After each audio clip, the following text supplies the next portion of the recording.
So ఇప్పుడు మనం long entry ఎలా ప్లాన్ చేస్తామో చూద్దాం.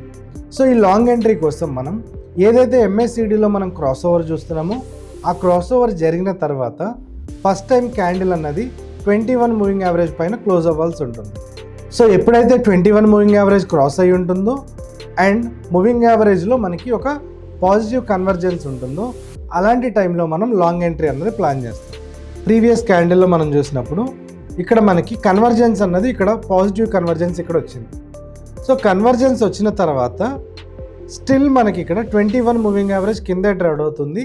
సో మనకు అది ఇండికేషన్ ఏమిస్తుంది అంటే మీరు లాంగ్ ఎంట్రీ అన్నది స్కిప్ చేయొచ్చు అన్న ఇండికేషన్ మనకి ఇక్కడ ఈ moving average cross over and convergence అన్నది ప్రొవైడ్ చేస్తుంది.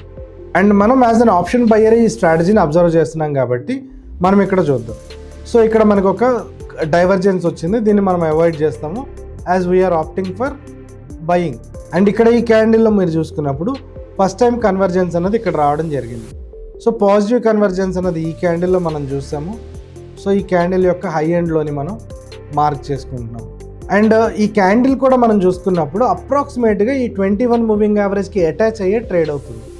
సో ఇక్కడ మనకి 21 మూవింగ్ యావరేజ్కి నియర్ బై ఈ క్యాండిల్ అనేది క్లోజ్ అవ్వడం జరిగింది కాబట్టి మనకి రిస్క్ రివార్డ్ అనేది మన ఫేవర్లో ఉంటుంది. సో రిస్క్ రివార్డ్ అనేది మనకి ఫేవర్గా ఉందా లేదా అన్న విషయాన్ని మనం ఎలా తెలుసుకుంటాం? దీనికోసం మనం సింపుల్గా 21 మూవింగ్ యావరేజ్కి క్యాండిల్ అన్నది ఎంత క్లోజ్గా ఉంది అన్నదే మనకి థంబ్ రూల్. సో మనకి 21 మూవింగ్ యావరేజ్ అన్నది పైన ట్రేడ్ అవుతూ కన్వర్జెన్స్ అన్నది మనం అబ్జర్వ్ చేసినప్పుడు మనం ఇక్కడ ఎంట్రీ అన్నది ప్లాన్ చేస్తాం. సో ఇక్కడ మనం హై ఎండ్లోని ఇక్కడ మార్క్ చేసుకొని ఉన్నాము. సో ఎప్పుడైతే మనకి ఈ క్యాండిల్ హై అనేది బ్రేక్ అవుతుందో అప్పుడు మనం ఎంట్రీ అనేది ప్లాన్ చేస్తాం. Investments in the securities market are subject to market risk. Read all the related documents carefully before investing.